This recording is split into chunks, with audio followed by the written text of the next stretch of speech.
We're practicing very well. Now I need two volunteers. Maybe somebody, yes, a little bit tall, huh? You too, huh? Oh, no, just him. No, I'm too old to be a kid. Oh, you're too old, huh? Okay. Come there. Yeah, you. Oh,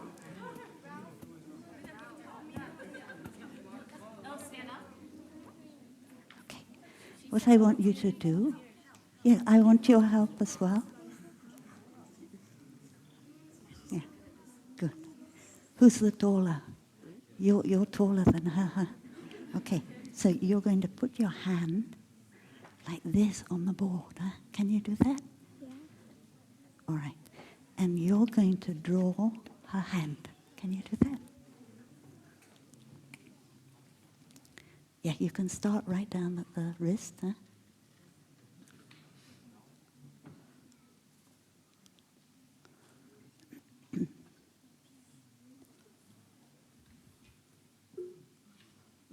Never mind.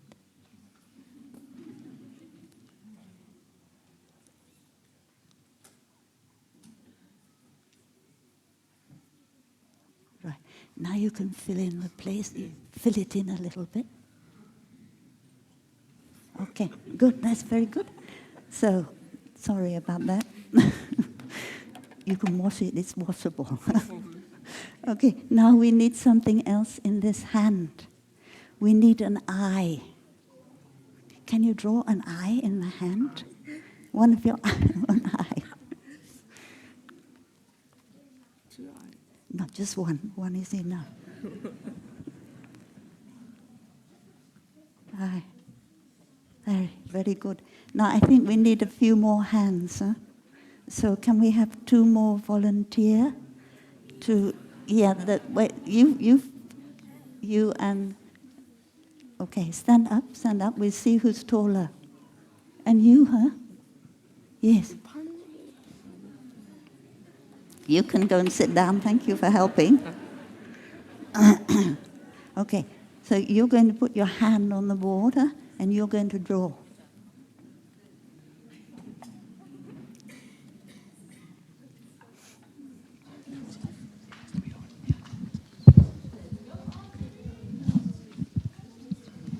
Right down to the wrist.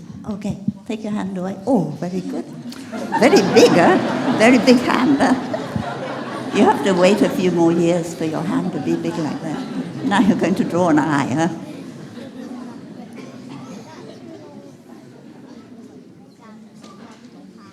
Right, very good. Okay.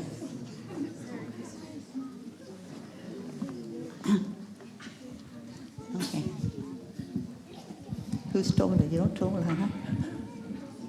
Good. You can go back. You've done a good job.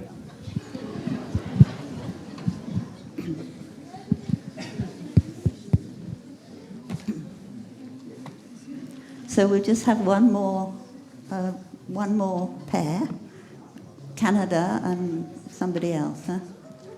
Canada and what country? What country? I didn't hear.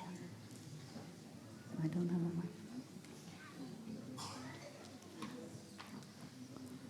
What country? What country you come from? Ireland. Ireland. Oh, it's very near my country.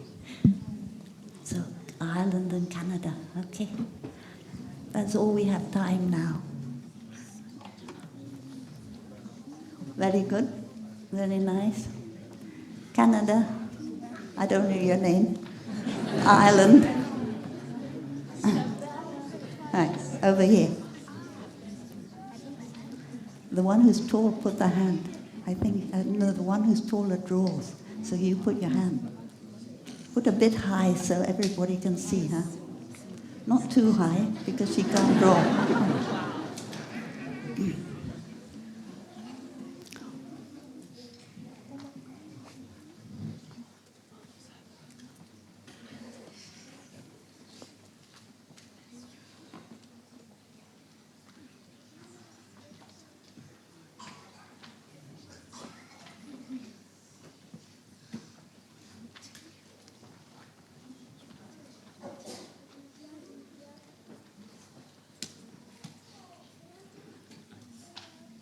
Very good. Yeah.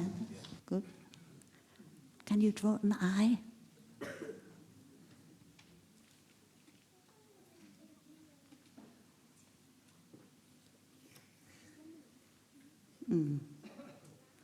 I think that's the best eye so far. Never mind. Okay. Thank you very much. Dear children, thank you very much. In fact, we need 1,000 hands and 1,000 eyes. But if you all come up and draw, then there won't be time for me to talk, which probably doesn't matter so much. So, dear children from Vietnam, huh? Who's from Vietnam? Right. Really? Oh. Okay. Have you ever gone into a temple in Vietnam? Have you ever gone into a temple and seen a statue of Avalokiteshvara, Quan Thế Âm, with 1,000 arms? You've seen already, huh? And each hand on the statue has an eye in it. 1,000 arms and 1,000 eyes. So that is why I ask you to draw this hand with an eye in it. Because your hand is one of the hands of Avalokiteshvara. When you sang just now, I vow to develop my compassion and I vow to develop my understanding. Understanding means what you see, you can see. See with not just with your eyes, but see with your mind. And if you can see somebody in difficulty, if you can see how they need your help, then you can bring your hand and you can help them. Do you remember 2 days ago you had the snails? Do you remember the snails? Yeah. And we saw that in the big snail there's always a little snail. So we knew that in our mum and in our dad, there is always a little child. And before that, we thought that mummy and daddy are just big like that, and we never saw a little child in our mummy and daddy. But now we have the eye of understanding, and we can see that. And that is a wonderful gift that you can take back home, and you can remember next time that mummy may have some tear in her eyes, or or daddy maybe also have some tear in his eyes. That may be a sign that the little child inside of mummy or daddy needs your hand. And all you have to come and do is give a hug. So that means that you are the hand of Avalokiteshvara, bringing help. There's another thing we can learn today. Is we probably learned when we received the 2 promises. How many people received the 2 promises? Oh, you received the 2 promises yet? Did you? In your children program, you received, huh? What is your... Oh, we didn't receive yet. Oh, okay. I was going to ask you what is your name, but didn't receive. You will. Có nhận 2 lời hứa chưa? Pháp danh là gì? What is your Dharma name? Did they give you a name? Oui, yes. What did they give you? Gardien de la terre. Oh, Gardien de la terre. Huh? Oh, very good. He received the name Earth, guarding the earth, taking care of the earth. Very good. Anyone else have a name? Yeah, what is your name? Your name for the two promises. You have a two promises name? What is it? Lotus rayonnant. Lotus Rayonnant. rayonnant, huh? Rayonnant, kind of shining lotus, huh? Renard compatissant. Okay. What is that? Qu'est-ce que tu as dit? Renard compatissant. Compatissant? Okay. Fox compatissant. A fox, huh? Ah, a renard, huh? Compassionate fox, huh?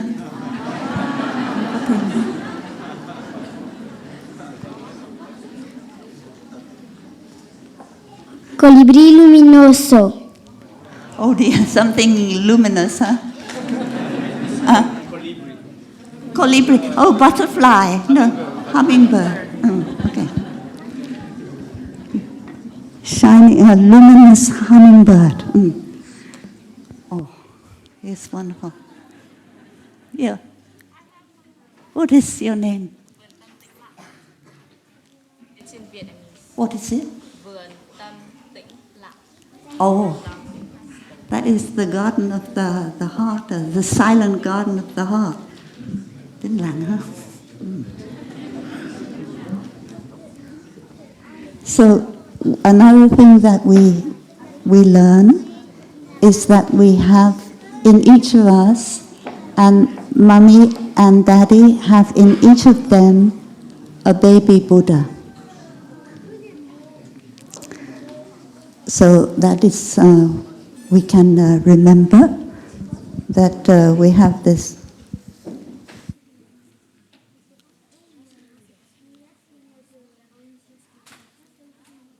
Yeah. We have this baby Buddha. In order for that Buddha to grow up and become a big Buddha, we shall need to practice understanding and loving kindness. And there are many people who can practice understanding and loving kindness in their home, in their family. And there are some people who decide that they will go away and live on a mountain and practice sitting meditation on the mountain, and then they will develop more loving kindness and understanding. And we call those people a hermit. Hermit means that you go away and you live on your own on the mountain. I don't think many of us want to be a hermit. Does anybody want to be a hermit? Yes, oh. A hermit is someone who lives on their own, in a cave or a hut on the mountain, and they practice sitting meditation. And they pick the vegetables around and eat them. So not many of us want to be a hermit. But sometimes there is a hermit who practices very well and who becomes a real source of compassion and understanding. And when we hear about that hermit who is a real source of understanding and compassion, we really want to go and meet him or her. We want to see that person who is like a Buddha. So when our teacher Thai, you all heard about Thai, about the Venerable Thich Nhat Hanh. Our teacher was only maybe 9 years old, and he heard about a hermit on the mountain, and he wanted to see that hermit. Sorry, I'm using two microphones. And he wanted to see the hermit.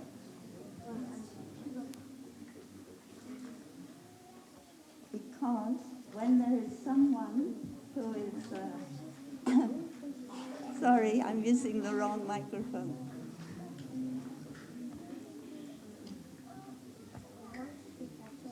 When there is someone who is really compassionate and understands you, of course you want to be able to meet them. You want to be able to see them.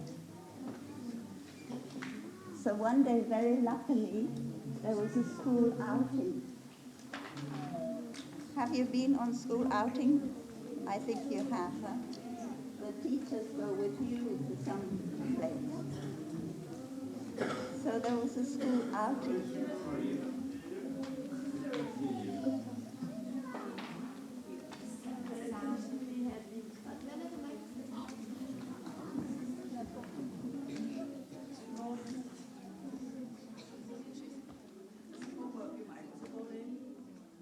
Roy.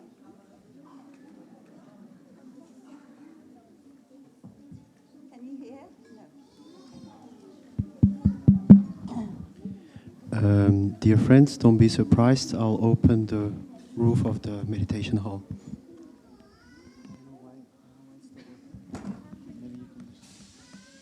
So one day, our teacher was 9 years old. There was a school outing. It was going to the very mountain where the hermit lived. And our teacher really wanted, I'll do this for the children, then I'll take that after. Our teacher really wanted to go and see the hermit. Most of the children were not so interested in seeing the hermit. So when they were eating their lunch, our teacher, 9-year-old, he left the group and he went up the mountain to see if he could find that hermit, full of compassion, full of understanding. And when he got to the hut where the hermit lived, he looked inside and there was no one there. So the hermit had gone out and maybe collecting vegetable on the mountain. And after that, our teacher thought, I will go up higher on the mountain. Maybe I will see him higher on the mountain. So he began to climb up higher on the mountain. And as he was climbing, he heard the sound of water running from a spring. And as he came near, he saw that there was a spring of water coming out of the rock. Very clear, very clean, very refreshing water coming out of the rock. And it would make a little well. And it's very hot, and we didn't have enough water to drink. So our teacher is very happy. He can scoop up the water in his hands, and he can have a drink of clear, refreshing water. And having drunk the water, he lay down on a big rock which was by the spring. And there came to him a sentence in French, because our teacher had gone to a school where they taught French and learned French. And it's something like this: J'ai bu à la source la plus délicieuse, ou quelque chose comme ça. I have drunk at the most refreshing and delicious source, the source of life. And then afterward, our teacher thought, I didn't meet the hermit. I didn't find the hermit. But in that cool, refreshing water, which give us life, I saw the hermit.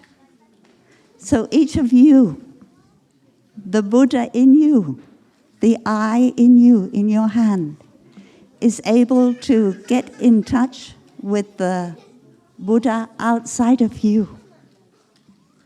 And each of us in our life, we need to have someone who understands very deeply, who is very compassionate, because then we know that we can also understand deeply. We can also be very compassionate.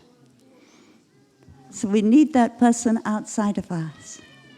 And that person is someone you can look for. Maybe it's your mother. Maybe it's your grandmother or your grandfather. Somebody who understands and is compassionate and can show you the way that you also can grow compassionate and understanding. So thank you for listening, dear children, and helping draw on the board. When you hear the sound of the small bell, please stand up, enjoy your breathing, and turn around and look at all your parents and aunts and uncles behind you and bow. And then you can leave the hall.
Dear Sangha, those of you who are remaining in the hall, please be kind enough to stand up.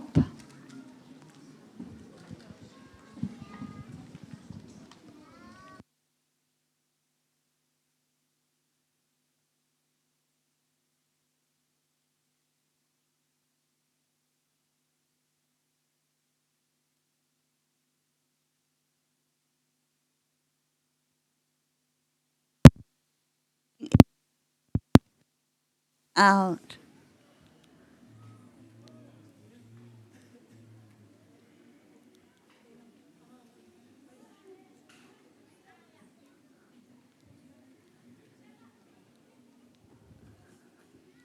Now we put our hands on our savannah, no, huh? It works now, huh? Oh, good.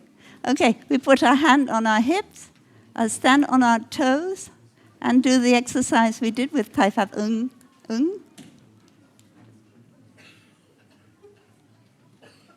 Breathing in on my toes, breathing out, bend my knees, a plie, huh? You don't need to go down too far.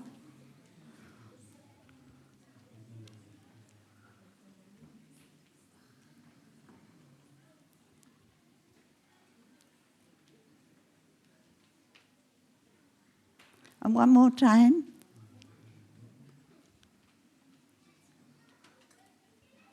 Thank you very much. Please be seated.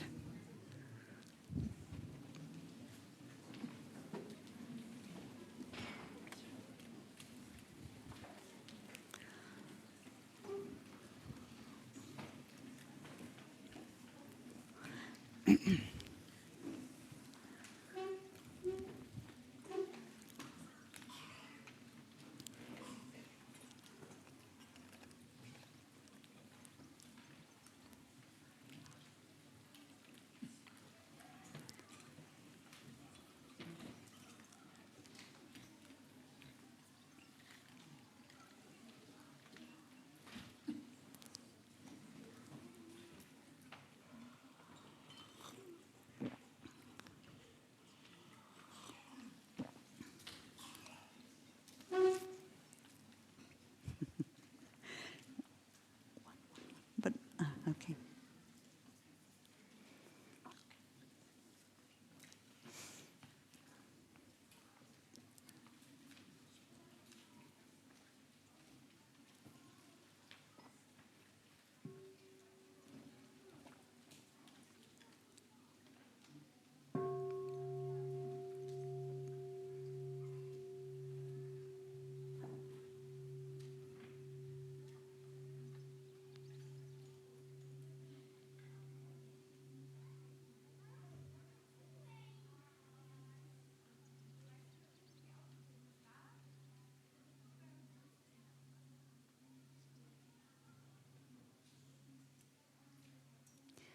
Most respected Thai dear Sangha, today is the 28th of July in the year 2023, and we are in the Upper Hamlet, nearing the end of our retreat, our summer opening.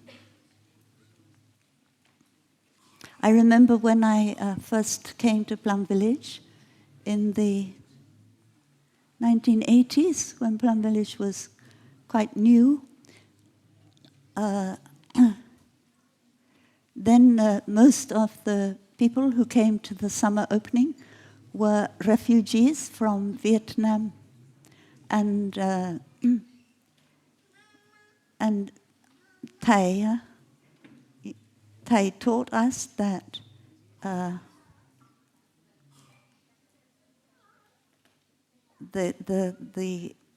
retreatants who are coming have been through a lot of suffering. Escaping from Vietnam by boat, seeing the death maybe of their loved ones, being close to death themselves,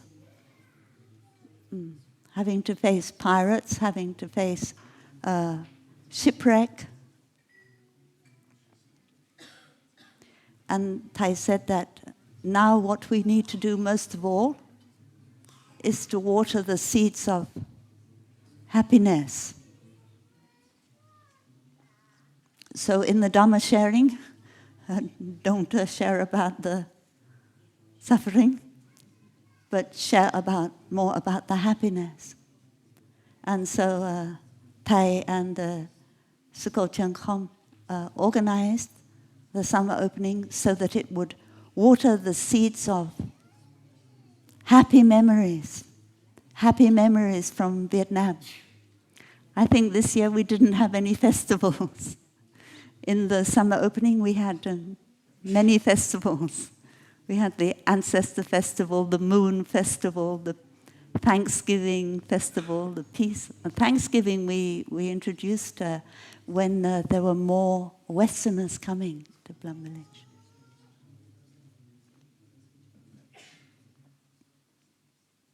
And I think for all of us, it's necessary to, as Thai Phap Ung pointed out, to nourish our happiness at the same time as we take care of our suffering. Because our store consciousness is rather like a pot of curry, for instance. And you put your vegetable and you put your herbs and your spices, and we talk about the store consciousness as cooking or as ripening. So when you put one ingredient in, that is one kind of seed you put in your store consciousness, it can be permeated by the taste of another ingredient that you put in. So all the tastes, they permeate each other. And for that reason, that if we want to take care of our suffering, we want it to become more like happiness, we need to put the happiness in the cooking pot, and it will permeate the suffering. And very often, you don't have to do so much. You just allow yourself to water the happy seeds, and that in itself will transform the suffering without you having to keep bringing up the suffering and trying to do something with it. So that is a teaching from Buddhist psychology. In a moment, I'm going to ask Sister Jungkom to sing a song for us, which she often sings, I think, in the total relaxation. You may have heard it. It's about discovering the resources, the treasures that we have.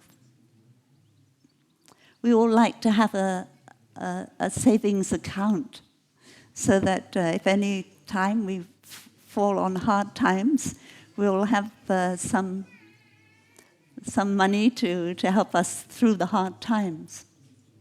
But there's a different kind of savings account, a different kind of resource. And that is our savings account of happiness. Our savings account where all the wonders of life that we have encountered, we have put in that account. And when things are hard, then we can call on that savings account of the happy memories. One time when I was in Germany, in the European Institute, I asked one of my younger sisters, "Why weren't you in the Dharma sharing this afternoon?" And she said, "Good answer, huh? Normally you say I had a headache or I was cooking or something like that," but she didn't say that. She said, "I was storing up wood for the winter." She knew that in her family there were difficulties and that she would have to go home and be with her family. And therefore, she wanted to put something in her savings account. And it was the autumn. And the autumn in that part of Germany is very beautiful. The leaves are yellow, the leaves are red, and you're like in a fairyland. So she, instead of going to the Dharma sharing, she spent the time enjoying the autumn leaves and putting that in her store.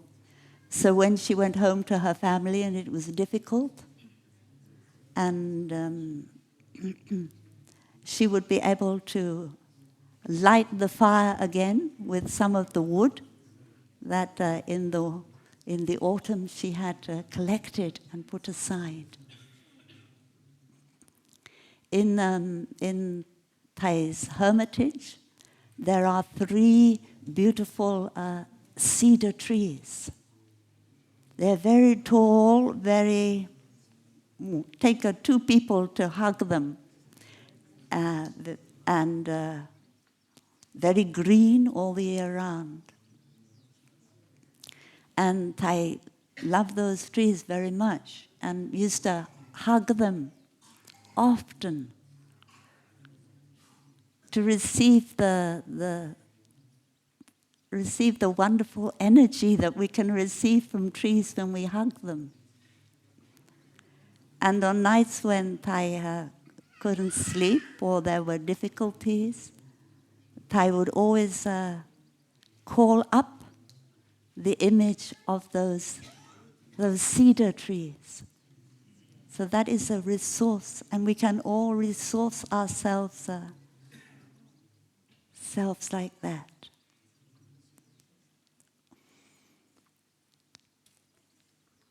We have a treasure trove. Like they used to discover sometimes on a deserted island, somebody had left a treasure trove. You open it and all the diamonds and other treasures are inside there. But we don't have to go to a deserted island. We just need to come home to ourselves and we can open that treasure trove. We can see a shining diamond in there. But every day we need to put something in there. And many of my friends in Dharma sharing, they tell me that at the end of the day, they write down 10 things or 5 things that have really brought them joy during the day. And by writing them down, it helps them to stay more available when we need them. So maybe in the past we have suffered, we haven't had the chance to water the seeds of wonder, the seeds of happiness in us. But that doesn't mean to say that we cannot begin today. It's never too late to start your savings account, to start your treasure trove, and put things in there, so that that is a resource for your happiness, and it is also the resource which helps transform the suffering without you having to bring up the suffering. But of course, the suffering comes up sometimes, and then we need to know something. We need to know, am I capable of holding this suffering or not? That is it. And if we think, yes, I've enough, my curry is enough happiness in it for me to be able to hold this suffering, then I will look into it. I will try and find its base, its origin. And we have a Dharma talk by Sister Yak Ngiem about the 5-year-old child, how that can be the origin. I am strong enough to hold the hand of my 5-year-old child. That is wonderful if you can do that. But if the suffering is such that you feel, I can't do it, then we must practice something else. It is like when you may have a snake in your garden that lives in a hole, and you don't want your children to get in touch with the snake. So you put a grid over the top of the hole, and you say to the snake, dear snake, please stay quietly down there. You can talk to snakes, by the way. One time in Deer Park Monastery, Thai was lying in his hammock, and suddenly the attendant of Thai, who was swinging the hammock, looked under the hammock, and there was a rattlesnake under the hammock. And so she tried to persuade the rattlesnake to go away. But the snake, he or she, didn't go away. And then she said, Thai, there's a snake under your hammock. And I said, don't worry, gone. That snake has come to say thank you. The snake has come to say thank you for setting up a monastery here where people don't kill snakes. So you can, and that snake very kind, didn't do any harm to anyone. So you can talk to snakes, and you talk to this snake in your garden and you say, dear snake, I'm not ready for you yet, but when I am, we will have a conversation. And at that time, you will give your attention to watering the seeds of happiness. And happiness isn't just coming through eating a good cake or even through seeing a good friend, but happiness comes from being aware that life is a miracle. Life on this planet, if you were an astronaut and you had the opportunity to go up into space and to look down, and you'd see rising on the horizon planet Earth, blue and white, planet Earth. And you would think there is nothing so wonderful. You would be full of awe as this wonderful planet. And you might think, what are we doing down there? Killing each other. Many things we're doing down there. And when you go back, you're not in space anymore. You have the chance to walk on the earth. You will notice all the miracles. And you will live in a completely different way than before you went up into space. Perhaps we ought to organize like that. Spaceships for everyone to go up and look down at Earth.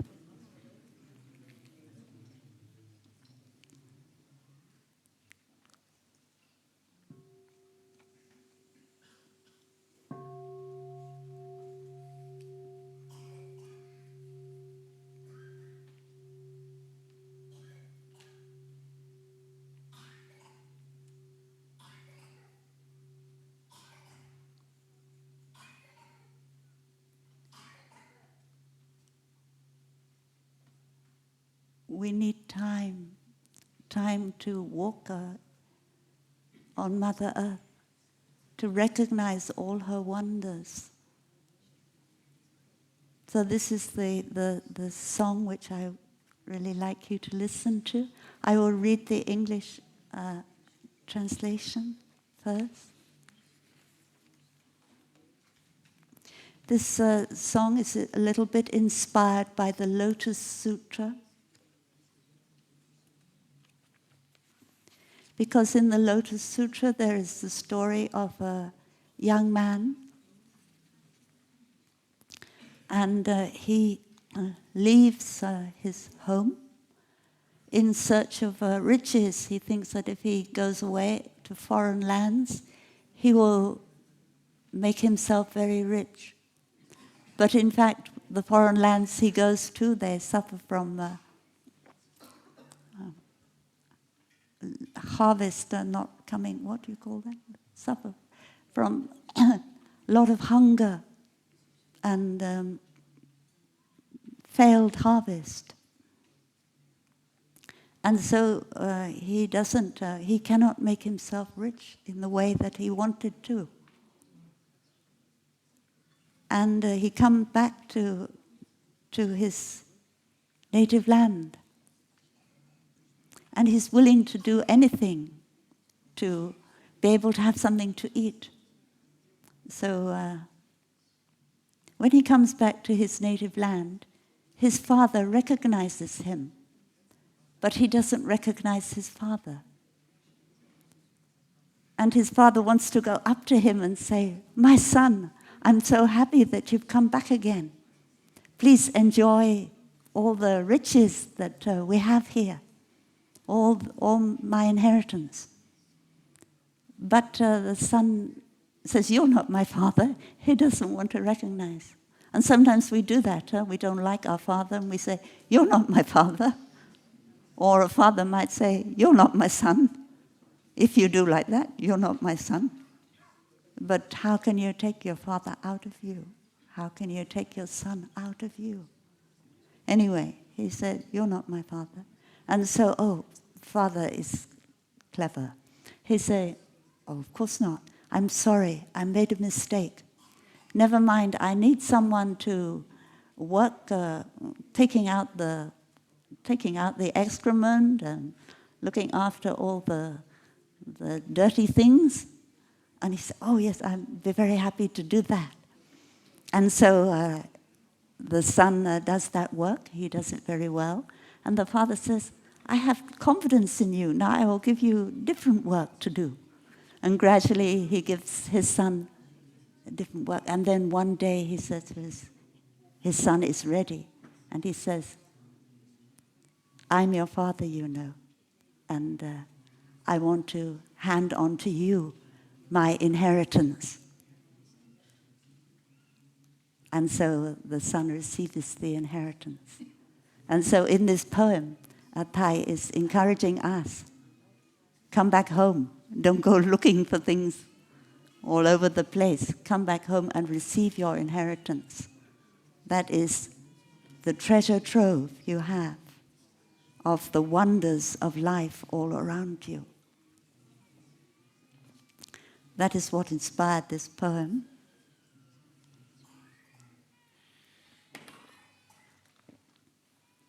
The world is full of precious gems. It's bursting with precious gems, containing earth, water, sky, and clouds.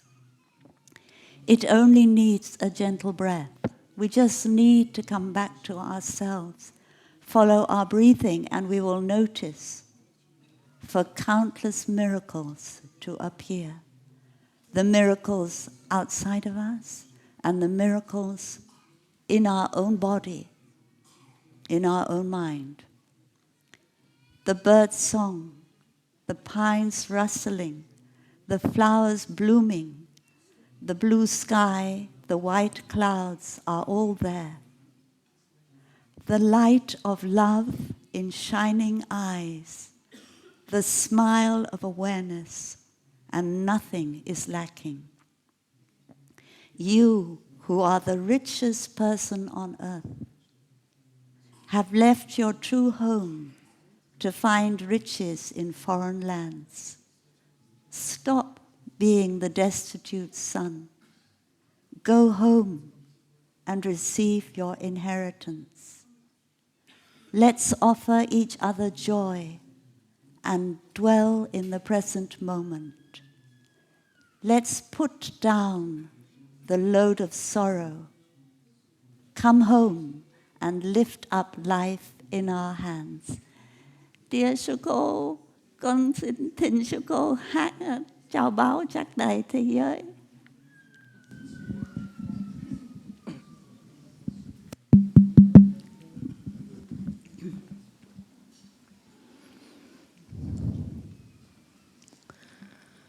I also remember from the song of in the Diamond Sutra, the Buddha did say that you are extremely wealthy, but you are not aware. But you behave like a poor beggar. That is what I learned. That châu báu chất đầy thế giới, tôi đem tặng bằng sáng nay một vốc kim cương sáng chói long lanh suốt cả đêm ngày. Look, we are very wealthy everywhere. Mỗi phút một viên ngọc quý. You can breathe in fully your lung, be alive, Your eyes look outside clearly. It's a miracle, but you are not aware. You are sad because you lost something, little thing. Mỗi phút một viên ngọc quý. Every minute that you are alive is a treasure. Tóm thâu đất nước trời mây, chỉ cần một hơi thở nhẹ. You need only to go back to your in breath and out breath and look deeper. It's a treasure, my daughter. It's a treasure, a friend. It's a treasure to be able to sit here. There is a Dharma teacher there. The whole Dharma, and you can touch the Dharma at every moment. Tóm thâu đất nước trời mây, chỉ cần một hơi thở nhẹ là bao phép là hiến bành. You only need to stop, look deeper. Chim hót thông reo hoa nở. The birds are singing. Do you hear? The wind are blowing and singing via the pine tree. Flowers are blooming and smiling to you. Have you seen that? Trời xanh mây trắng là đây, ánh mắt thương yêu sáng tỏ. The beloved look of your beloved one. I look at you, so happy. Nụ cười ý thức đông đầy.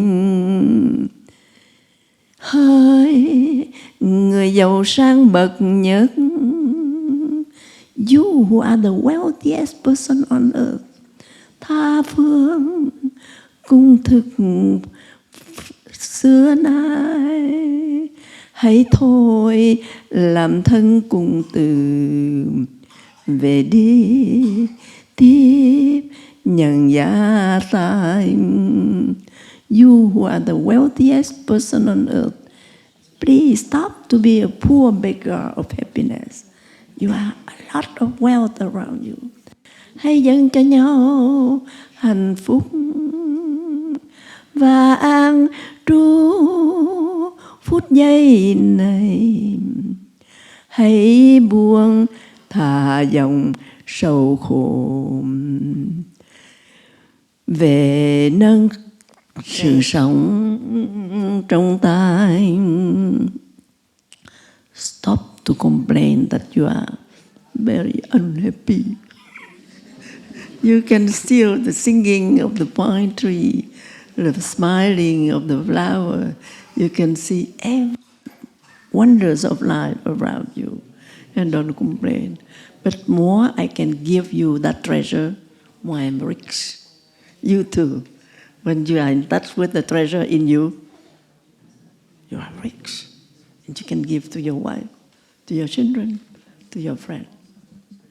Châu báu chất đầy thế giới, tôi đem tặng bạn sáng nay. Ốc kim cương, bunch of diamond, sáng chói long lanh suốt cả đêm ngày. More I give you, I'm rich. I do not poor. And more I give you diamond, you are rich, I am also rich. Hãy dâng cho nhau hạnh phúc và an trú phút giây này. Hãy buông thả dòng sầu khổ, về nâng sự sống trong tay. I let go your worries, anxiety, irritation.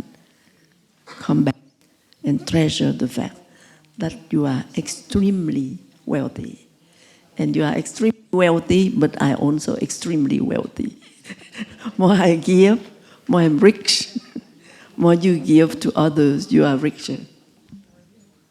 Good luck.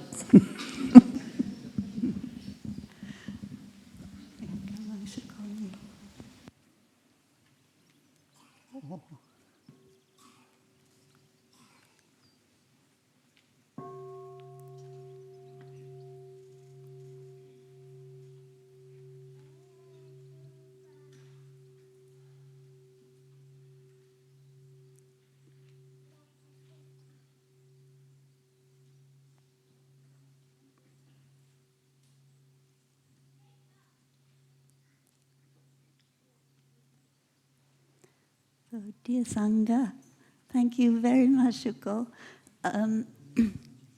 Last week in the Dharma sharing family I was sitting with,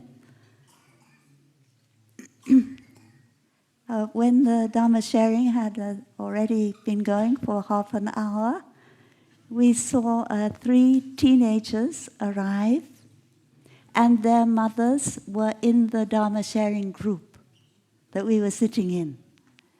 And so the 3 teenagers found their mother. We were in a circle, and stood behind their respective mothers, put a hand on shoulder, lean down, give a little kiss.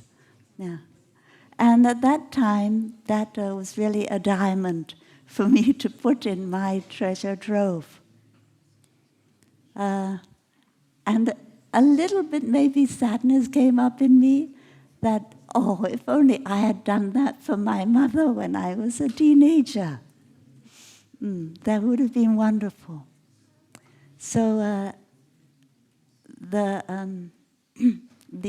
fruit of this summer opening as far as families with teenagers is concerned is very great.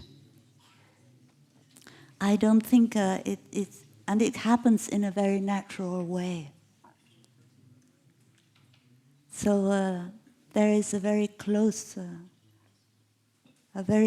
relationship between a father and his children, between mother and her children, and sometimes we don't have the opportunity to recognize that very close relationship that we have.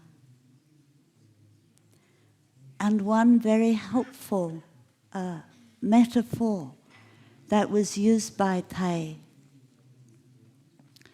is the metaphor of an elm tree. Elm trees now in Europe, and I think also in America, are very, very rare.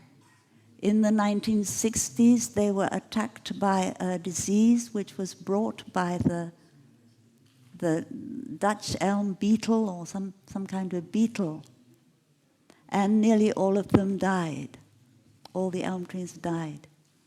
And in Thai's garden, in the hermitage, Thai had an elm tree which was attacked by the I think it's some kind of fungus that the beetle carries, and the fungus blocks the sap coming up in the tree, and then the tree dies. And normally when people see their elm tree is sick, they will cut down the tree, but Thai didn't have time, didn't notice in time. And so one night when it was windy, the tree crashed down. And when it crashed down, it crushed the small elm trees that had grown up around it. So can you be angry with the elm tree for crushing the baby elm trees? That elm tree did not want to do that. The elm tree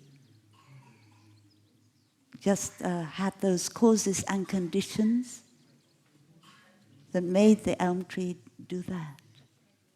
And so Thai used this metaphor that if you have a difficulty, your father treated you badly, your mother treated you badly, and for that reason you don't want to see that person as your mother or as your father.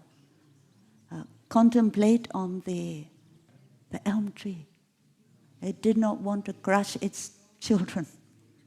But the causes and conditions that it had gone through were the reason for that.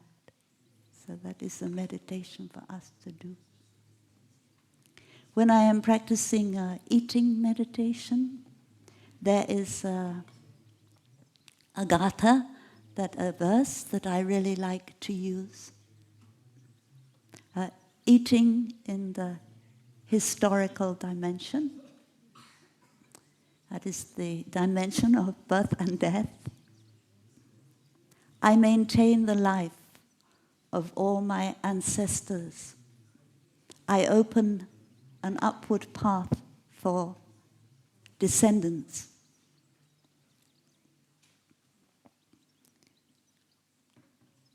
This is, as we said, it's the historical dimension. We're still thinking in terms of same and different, birth and death. But we are on the way to understanding a deeper dimension of life, the ultimate dimension. When I eat, I recognize that I am maintaining the life of my father, my mother, my grandparents, my great-grandparents. I am, as it were, eating for them. I am also maintaining the life of my spiritual ancestors, maintaining the life of Thai. At this point, I see that my father, my mother, my spiritual ancestors are not exactly me, but they're not exactly different from me, because we are, in a way, we are both being nourished at the same time. We're all being nourished at the same time. And then the next line is that opening an upward path for my descendants, your children, your grandchildren. As you eat, you are eating for them. You are helping them to go forward into the future. And it is a reminder for us that we want to live in a way that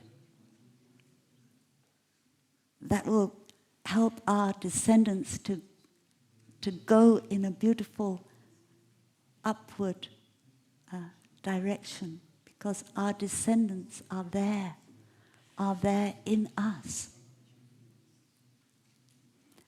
When my mother and my father were still alive, I used to practice, and actually now they're not alive, I still practice it, the 5-year-old child meditation. Seeing my father as a 5-year-old child, my mother as a 5-year-old child. And when I practice that meditation, I recognize that in a way there are two mothers. There is the mother inside of me, and there is the mother outside of me. There is the father inside of me and the father outside of me. And they inter-are. The mother inside of me inter-is with the mother I see outside of me. And they influence each other. They interact. They inter-are. So when we do these meditations, we are not too much caught up in the idea of same or different.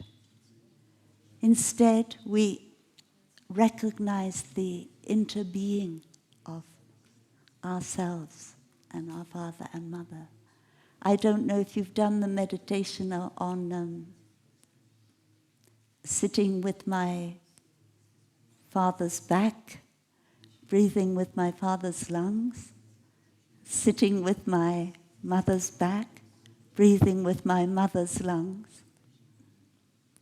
One time Thai introduced this meditation like this. Thai said that I'm aware that I am breathing with my lungs, but I am also aware that these lungs are much more than my lungs. They are also my father's lungs. They are also my mother's lungs, because my mother and my father are their chromosomes are in every cell of my body. Breathing in and out, I am aware of my back. I am aware that it is my back, but at the same time it is also my mother's back. It is also my father's back, because my mother and my father are in every cell of my body, the chromosomes. So this kind of meditation is to help us on the path of non-fear, is to help us on the path to see that we are not born and we do not die. And that is very important. Yesterday, the day before yesterday, Sister Yakniam was talking about the original fear. And we all have that deep fear of not surviving, of dying. And we practice to see that actually we do not die. There is something that continues in our descendants, just as we continue our ancestors. And in this way we don't see ourselves as a separate self anymore. We are actually representing all of our ancestors in this life.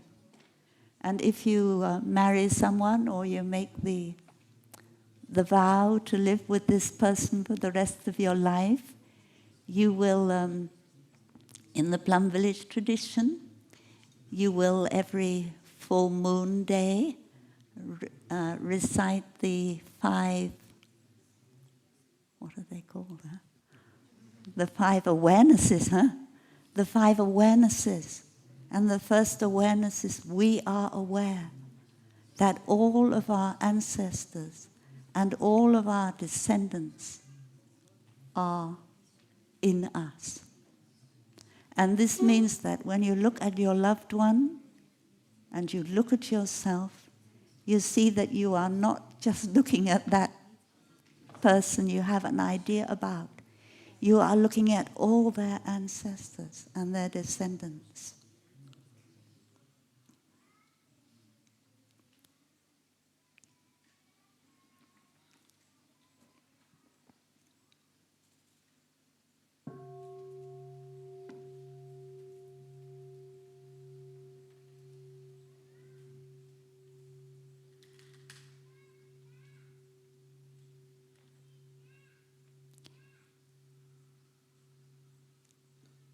That person is like an ambassador.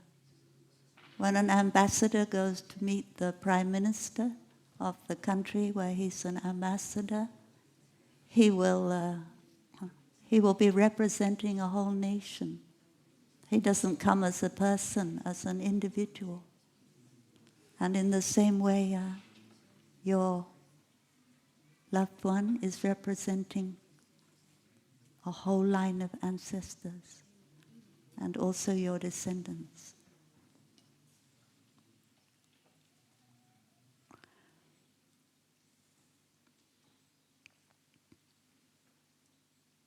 The teachings of mindful breathing, of mindful walking, of learning how to transform our anger. These are all very important teachings. But Buddhism has more to offer. It has the teachings on no birth, and no death, which can lead to non-fear, can lead to the transformation of original fear. And with the transformation of original fear, then compassion can be complete. So when you go home, it is important to be able to look deeply into the deeper teachings of the Buddha about interbeing and no birth and no death. When we truly understand how we interact with our ancestors, how we are not a separate self, we are taking the path of realizing that we are not born and we do not die. Thai also gives us other metaphors like the cloud which cannot die. The cloud can only become rain or snow. Go back to the ocean and then go back to being a cloud again.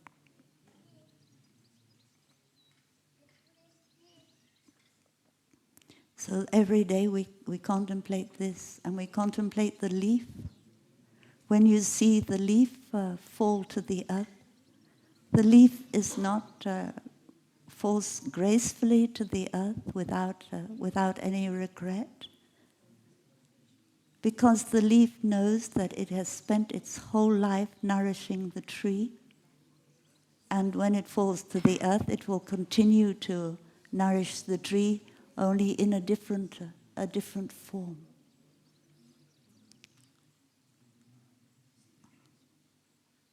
So our loved one, we recognize that our loved one will have to be separated from us. Either we will die first, or our loved one will die first. And we recognize that truth every day.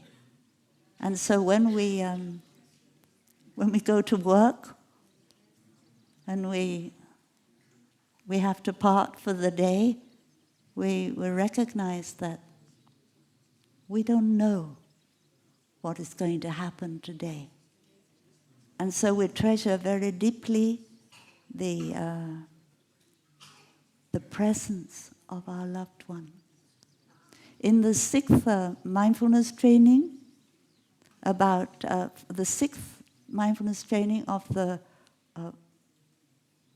14 mindfulness trainings that talks about transforming anger, it says we will learn to contemplate impermanence, to see the preciousness of our relationships, so that when we have an argument or a quarrel, we don't let the anger go on so long. We have a poem, Angry in the historical dimension. I close my eyes, breathe deeply, look deeply. 300 years from now, where will you be? And where shall I be? That the time we have together is very short. I don't need to change you for another partner. It's too short already, the time I have with you. And I don't want to waste so much time being angry with you. I want to be able to sit down with you and listen to you. And I want you to be able to listen to me, so we can find out what is the root of this anger that we felt this morning.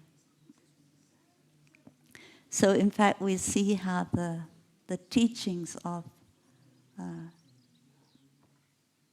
the basic teachings, breathing, walking, eating mindfully, they are in fact connected to the deep teachings on no birth and no death.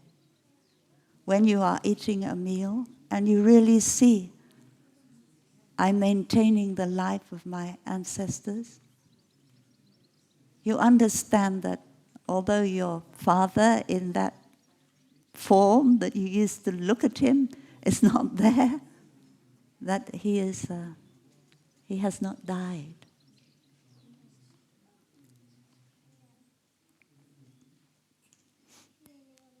So we need to practice both the deep teachings and the not so deep teachings. And in the 4 reliances we always learn or rely on the deep teachings, don't rely on the non-deep teachings, but in fact they are closely connected and we need them both. So there's one more song I want to ask Sister Cheng Kong to sing for me, because the last time when I gave a talk at the end of the Earth Retreat, I asked, but she wasn't there, so she couldn't sing it. So now I wanted to sing it. This song is like this. This body is not me. I have looked deeply, I have seen this body is not me. Or, this body is not the body of my loved one. That is the most difficult thing.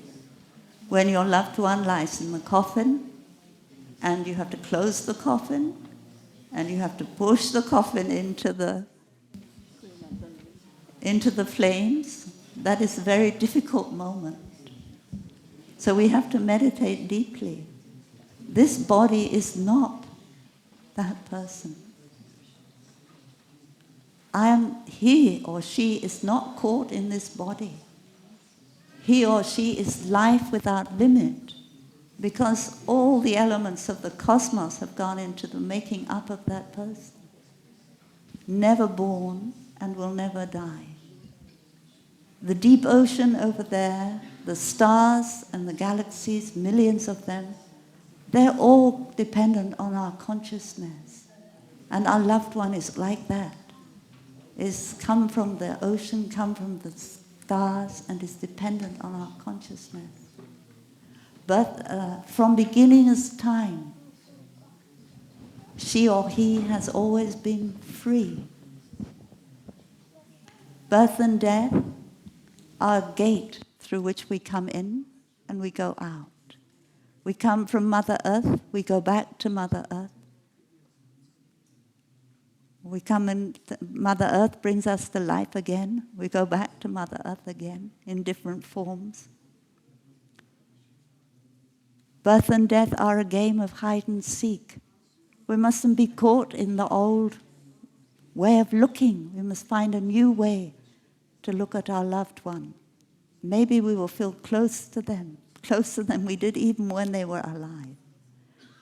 That's only a game of hide and seek. So smile to me. Now the coffin, but you must try and smile. Huh? Smile to me and imagine I'm holding your hand. Let's wave goodbye, because we know that we shall meet again on the 1,000,000 walks of life. We shall meet again at the source of life. Please, sư cô có thể tặng cho chúng thêm một bài nữa. This body is not me. I am not caught in this body. I'm life without boundary. I have never been born, and I will never die. Birth and death are only door by which I pass by. Sacred threshold on my journey. Birth and death are hide and seek game. So hold my hand, let us say goodbye. Say goodbye till we meet again. We meet today, we shall meet tomorrow. We shall meet in all walk of life. Next time, when the physician announces that I'm dead, don't believe on him. Because you will see me very soon in the action of my son, in the wonderful word of my good friend, on many walk of life who I have been in touch. I already been alive. In my granddaughter, in my great-grandson. And so you will see me very soon everywhere. This body is not me. I am not caught in this body. I am life without boundary. I have never been born, and I will never die. I will fly.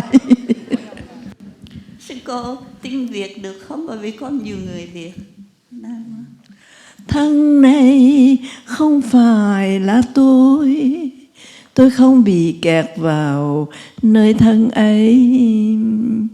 Tôi là sự sống thênh thang. Tôi chưa bao giờ từng sinh mà cũng chưa bao giờ từng diệt.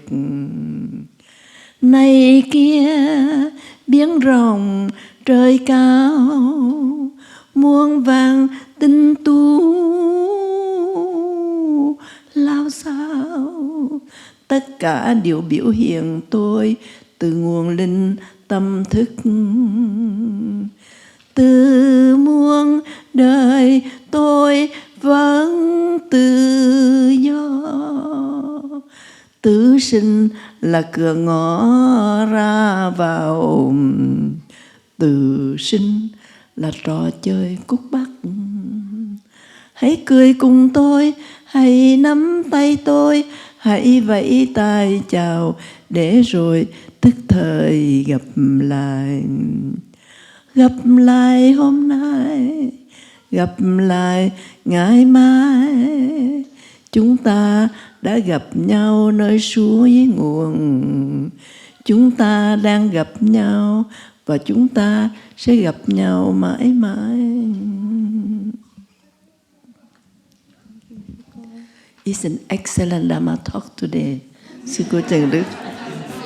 You know, by the way, I forgot quite a lot, and thanks to her teaching, it remind me every word of Thai, every step and it's so wonderful. You have to keep that Dharma talk. Huh? Con không dám. Con không dám. Đó là người Việt Nam, nó trong bụng thì vui, mà ở ngoài nói con không dám.